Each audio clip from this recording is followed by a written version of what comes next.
Every British person alive today is wealthier because of one country. Not because of trade, not because of innovation, because of theft, organized, systematic, and legal, on paper. Between 1765 and 1938, Britain extracted wealth from India equivalent to roughly 45 trillion US dollars in today's money. That is not a protest slogan.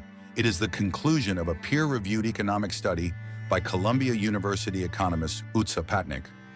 $45 trillion. That is 17 times the entire GDP of the United Kingdom today. But here's what nobody asks. How exactly did they take it? And how did they make it look legal? Today we follow the money, from the fields of Bengal to the counting houses of London to the consequences India is still living with right now. And by the end, you will understand something that most British history textbooks will never teach you. To understand the theft, you first have to understand what India was before Britain arrived. In the year 1700, India accounted for roughly 27% of the entire world's GDP. China was the only country close. India had sophisticated textile industries, global spice trade networks, and some of the most advanced irrigation and agricultural systems on Earth. The Mughal Empire had built roads. It had banking systems, merchants who traded as far as the Persian Gulf and Southeast Asia. This was not a poor country waiting to be civilized. This was one of the wealthiest, most productive economies in human history. The East India Company arrived in 1600 as a trading firm. For the first 100 years, they were mostly a nuisance. But in 1757, everything changed.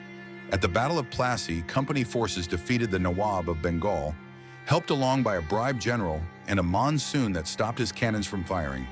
And with that one battle, the company didn't just win a fight, they got the keys to Bengal's treasury. Here is exactly how the theft worked. And it was clever because it didn't look like theft. It looked like trade. Step 1. The East India Company collected taxes from Indian farmers and merchants. Nothing unusual there. Every empire taxes its subjects. Step 2. The company then used those very same tax revenues to buy Indian goods: cotton, silk, spices, indigo. Step 3. They loaded those goods onto ships and exported them to Britain and the rest of the world, selling them at enormous profit. On paper, India was exporting goods and receiving payment.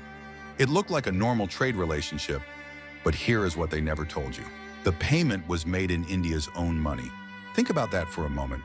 Britain was collecting taxes from Indians, then using that tax money to buy Indian products, then selling those products globally and keeping every rupee of profit. India received nothing, produced everything, and watched its wealth leave by ship year after year for nearly 200 years.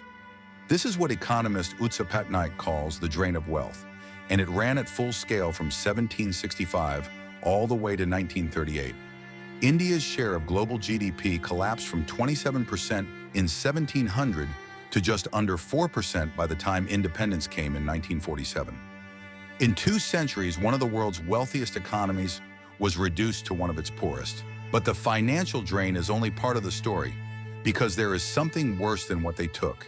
It is what they deliberately destroyed. India's textile industry was the most sophisticated in the world. Indian muslin was so fine that European travelers described it as woven air. Indian cotton clothed half of Europe. So what did Britain do? They imposed import tariffs of up to 80% on Indian textiles entering Britain, while simultaneously flooding India with cheap British factory cloth at zero tariffs. In other words, Britain used India as a captive market for its own industrial revolution and deliberately killed the competition. The city of Dhaka, once the muslin capital of the world, saw its population fall from 150,000 people to 30,000 in just a few decades. Skilled weavers with no work, communities destroyed, and then came the famines. Between 1765 and 1947, India experienced 12 major famines. Historians estimate these killed between 12 and 29 million people. Was it natural disaster? No. Nobel Prize-winning economist Amartya proved that famines are almost never caused by shortage of food. They are caused by failures of policy and distribution. During the 1943 Bengal famine, food was being exported from India to Britain to feed Allied troops, while somewhere between 2 and 3 million Bengalis starved to death.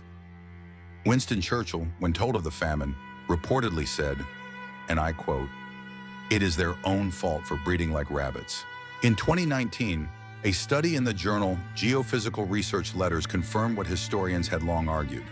The 1943 Bengal famine was not caused by drought. Harvests were adequate. The famine was caused by wartime policy, forced grain exports, and the deliberate denial of relief. This is not ancient history. There are people alive today whose grandparents survived it. So where does this leave us today? Britain has never formally apologized for its rule in India. It has never paid reparations. And in many British schools, the story is still taught, if it is taught at all, as a civilizing mission and a mutually beneficial trade relationship. In 2015, Indian politician and author Shashi Tharoor gave a speech at the Oxford Union that went viral, watched over 6 million times. He used the same Utsa Patnaik figures.